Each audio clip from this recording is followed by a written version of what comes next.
कर दो। अब इन आंकड़ों को सारणी के द्वारा स्पष्ट करेंगे अपने, और ये आपकी परीक्षा के लिए भी बहुत उपयोगी है। कई बार मैंने देखा है कि परीक्षा में भी इस पर सवाल पूछ लिया जाता है। तो क्या करेंगे इसमें अपने 3 बिंदु मैंने तुम्हें बताए थे, परीक्षणों की संख्या और मिलान चिन्ह, और तीसरा आपका था बारंबार। सारणी बनाएंगे अपने।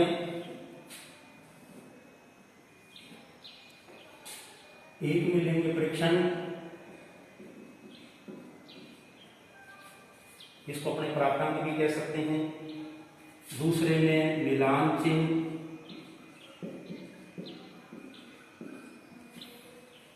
और तीसरे में बारंबारता, जिसको अपने आवृत्ति भी कहते हैं, फ्रीक्वेंसी एफ।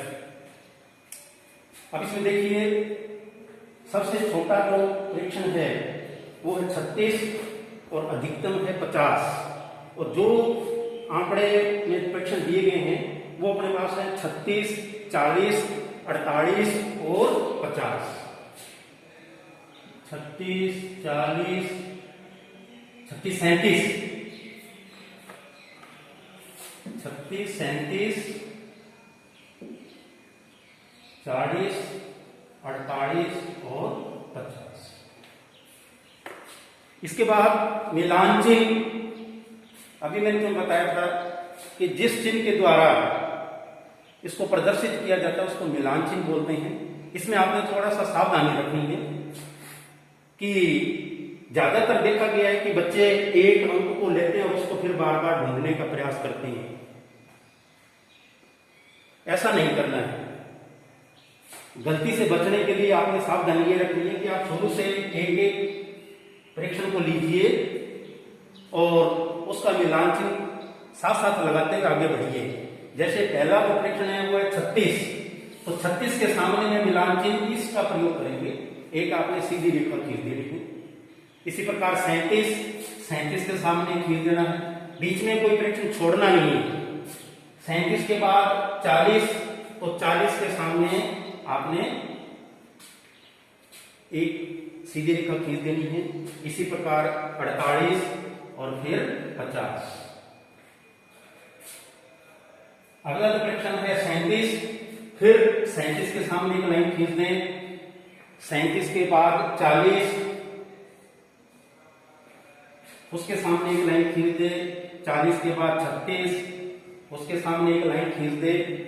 36 के बाद 40, एक लाइन खींच दे 40 के सामने, और फिर 48, नेक्स्ट है 40, और 40 के बाद है 36, 36 के बाद फिर 37 और 48। तो पहले 37 के सामने और फिर 48 के सामने। इसके बाद 50 के सामने एक सीधी रेखा खींच देनी है। फिर 37 के बाद फिर 40। हाँ, यहां पर ध्यान देना है कि सेट बनाने के लिए 5 के सेट बनाने के लिए 4 के बाद जो अगली रेखा खींचेंगे वो इनको काटते हुए खींच देंगे। इसका एक बंडल बना देना है 5 का। ये आपने ध्यान रखना है।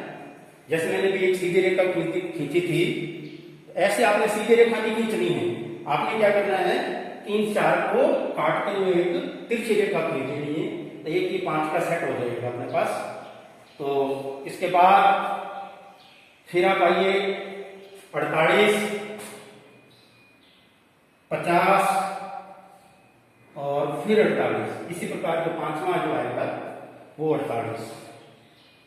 तो अब अपने पहले इसका मिलान करेंगे। अपने पास 20 छात्र थे और जिन्होंने 50 में से ये निम्न प्राप्तांक अर्जित किए थे। तो एक बार अपने मिलान करेंगे कि वो 20 छात्र पूरे हुए हैं। तो मैं देखना चाहूंगा, जैसे 3 और 4 7 और 5 12 और 5 17 और 3 20, इसको 5 गिनना है। जैसे मैंने थोड़ा पूर्व में भी आपको बताया था, कई बार अपन देखते हैं कि इसको मिलान नहीं करते और ये या तो ये 19 रह जाते हैं या कई बार 21 हो जाते हैं। तो आपने थोड़ा सा इसमें सावधानी यही रखनी है कि प्रत्येक परीक्षण का जो मिलान चिन्ह है वो साथ साथ लगाना है, बीच में छोड़ना नहीं है। ज्यादातर विद्यार्थी क्या करते हैं कि 36 को ढूंढते हैं कि 36 कहाँ कहाँ है, कितना है। उसमें क्या होता है कि कोई ना कोई परीक्षण छूट जाता है। तो आंकड़े आपके पास जब सारणी बनाओगे तो या तो वो 19 रह जाएंगे या 21 रह जाएंगे, उसकी अपने जांच नहीं करते, लेकिन वो जो गलती है वो कॉपी में वैसे ही रह जाती है। उनको जांच करने पर मालूम पड़ता है कि हमारी जो टेबल बनी उसमें मिलान चिन्ह या छात्रों की संख्या 19 रह गई या 21 होगी। अब इसको फ्रीक्वेंसी के रूप में लिख देंगे, ये अपने पास मिलान चिन्ह। अब इसको फ्रीक्वेंसी के रूप में लिखेंगे कि 36 की जो बारंबारता है वो 1, 2, 3, 36 की बारंबारता 3 है, यानी कि 36 इस टेबल में 3 बार आया है। तो आप इसकी जांच भी कर सकते हैं और देख सकते हैं कि 36 वास्तव में 3 बार ही आया है। साथ साथ ये भी जांच कर लेनी चाहिए कि कहीं 4 बार तो नहीं आया या 2 बार तो नहीं आया और मैंने गलती से इसको 3 बार लिख दिया। इसी प्रकार 37 अपनी सारणी के हिसाब से 4 बार आया है और इसकी भी अपने को इन परीक्षणों में जांच कर लेनी चाहिए कि 37 वास्तव में 4 बार आया है क्या। फिर 40 सारणी के हिसाब से 5 बार और इसी प्रकार से 48 सारणी के हिसाब से 5 बार और 50 3। फिर अंत में फिर जांच कर लेनी चाहिए 3 और 4 7 और 5 12 और 17 और 3 20। अब आपको संतुष्ट हो जाना चाहिए कि मैंने जो आंकड़ों का सारणीयन किया है या जो सारणी बनाई है वो बिल्कुल ठीक है।